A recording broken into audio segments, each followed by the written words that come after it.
Hello, my name is David Nachman and I'm one of the managing attorneys at the Nachman Fulwani Zimochek Law Group. We have offices located in Ridgewood, New Jersey, which is the hub of our practice. We also have an office located in New York City in Midtown, and we also have a small office located in Indianapolis, Indiana. We also have a presence in Massachusetts, in Ohio, in Cleveland, and also in Chicago. And we have affiliated offices located in India, in Mumbai and Gujarat, and we also have cross-border offices in Canada.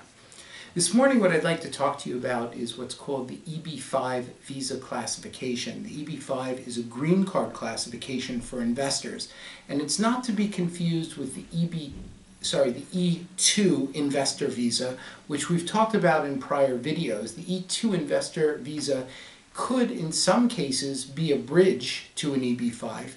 But what we'd like to do today is we'd like to talk a little bit about how the EB-5 works and what opportunities might exist. But before I do that, I'd like to point out that the EB-5 is in a bit of a state of flux. It's been an area of administrative question for some years, and the program has been continually extended from year to year. Actually, we presently have a potential extension of the regional center part of the EB-5, which is slotted to be extended in December. So what I'd like everyone to know who might be watching this video is that it is in a state of flux. It's a very dynamic area, and there are many, in addition to the statute and the regulations, there are many guidance memos out there which deals with specific situations. But generally, just to go back to the history and the genesis of the EB-5 classification, the EB-5 classification was implemented under the 1990 IMACT 90. And what it was created as quote-unquote the entrepreneur visa, because what it does is it has to do with the development of jobs in the United States and to bolster the economy and to build economic infrastructure. And to do so, what happened was that it was implemented in 3 separate pieces, and I just want to explain those pieces so everybody understands. The first piece of the EB-5 has to do with what's called an EB-5 direct investment. The direct investment is one where an individual builds a business in the United States, creates 10 jobs for U.S. workers, and puts $1 million into that business. And the way in which that can be done is that $1 million can be, obviously, it could be money that the individual has, it could be cash, it could be equipment, it could be assets. It can also be an irrevocable loan where the money is given. It's more like a gift, that the money is given as a gift. So that's one, that's direct investment, EB-5. Now there's another EB-5 that was created, and that has to do with the development of the same business, but that's done in a lower economic area. Those lower economic areas are actually designated by the various states. Usually it's the State Department of Labor. For example, here in New Jersey, the State Department of Labor has designated certain counties in which you don't have to put in $1 million, but you can put in $500,000.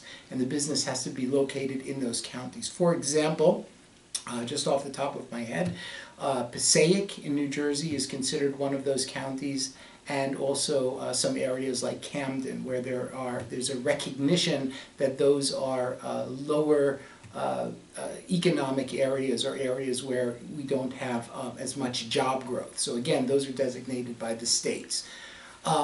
Finally, the third type of EB-5 classification, and probably the one that's most popular, is what's called the regional center. And the regional center requires an investment of $500,000 generally, and these are done through special regional center programs that are designated by the USCIS. So, for example, if an organization is interested in obtaining designation as a regional center, they would have to make a formal application to the USCIS, and the USCIS will bless that regional center, and then that regional center is able to conduct business in such a way so as to receive investments from interested parties and that then they would be able to issue green cards on the basis of that investment. Now, one of the things I'd like to do is I'd like to at this point point out how important it is to have an understanding of U.S. securities law if you're doing any type of investment, or if you're doing any type of work in the EB-5 area. And the reason for that is because under the U.S. securities law, it is unlawful to offer or sell an investment in the United States without properly registering that investment under the securities law, unless there's some type of an exemption for the sale of that security. So we, of course, are mindful of this issue, and we try to bring it to the attention of anyone who contacts our office to discuss the EB-5 classification.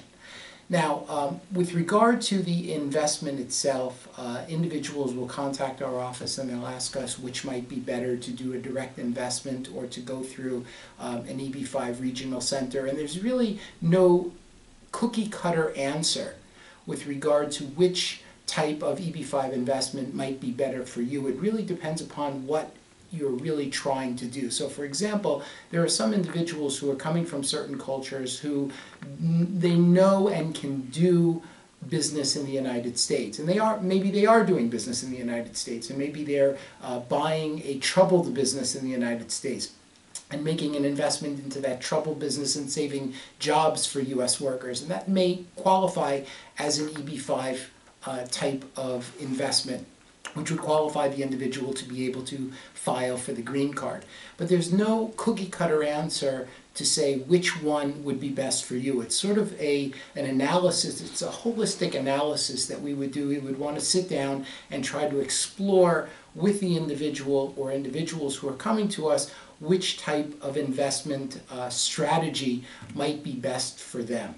And again, we would not in any way be making a recommendation with regard to any type of investment, especially if the individuals are coming to us and saying, well, for example, on the third type of EB-5 investment, what regional center do you recommend? Of course, we wouldn't be able to recommend any regional center because to do so would be violative of the securities laws. And so what we generally do is we would ask the individual to reach out for a licensed broker-dealer, or to make the determination on their own, of course, based upon doing their diligence. And doing the diligence is a very important first aspect of the EB-5 classification, to make sure that you know what the deal is. And of course, then that's part of that holistic analysis, that if an individual is, let's say, for example, coming to us, and recently we had someone who came to us who was in the construction business abroad, and they were interested in doing the construction business in the United States. And so what we did is we obviously mentioned to them that if they had the money, they could make the investment in the United States and do a direct EB-5 investment, or they could look at a regional center investment, which is one that's in the construction industry.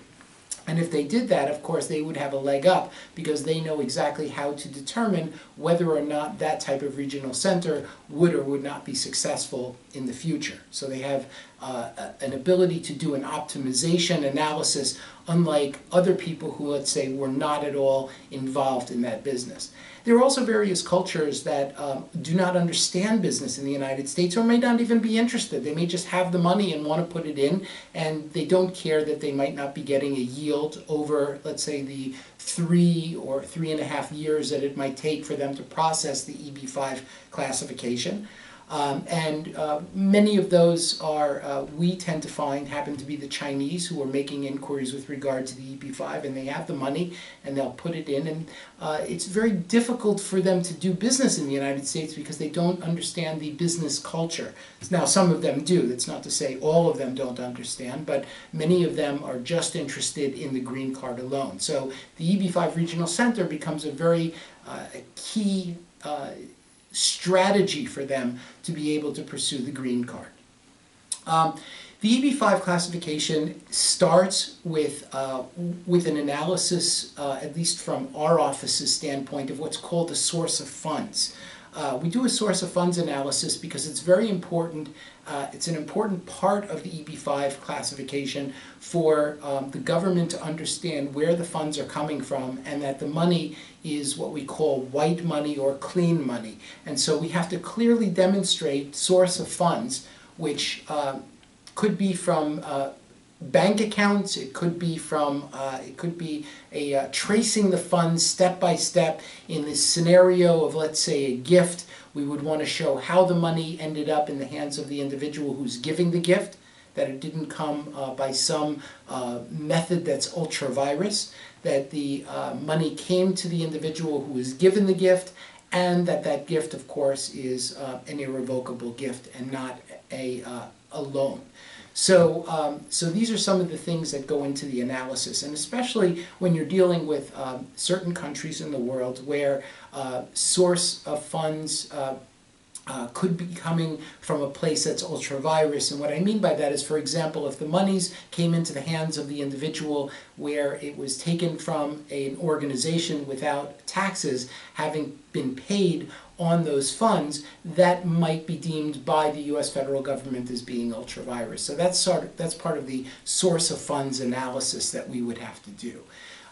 The next thing that we would obviously want to look at is if the individual is making an investment in a regional center. Of course, we would call the individual, make sure that they're doing their diligence properly to ensure that that they feel comfortable with making the investment. Obviously, some of the regional centers have individuals fill out what are called accredited investor questionnaires, which are required under the securities law if certain types of investments are being sold to those individuals. But that's more in the hands of the regional centers.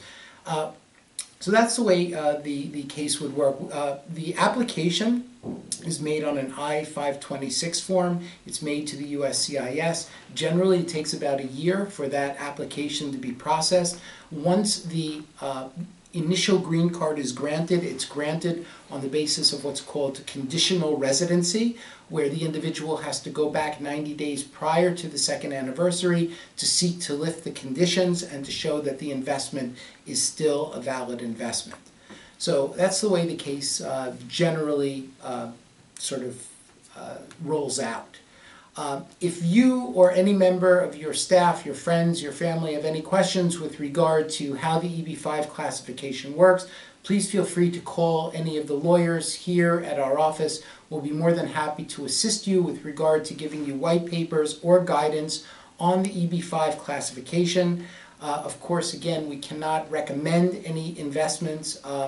If you decide to do a direct investment, please understand that that's fairly complicated and will involve not just an immigration lawyer, but will also involve a labor and employment lawyer. It will also involve a corporate lawyer, and it most likely will involve a tax lawyer. So we can assist you to assemble the right team of individuals to be able to assist you to make the right decisions. Thanks very much for being with me today, and we hope this information is helpful to you and to those who you know who might be interested in doing an EB-5 investment in the United States. Thanks very much for being with us.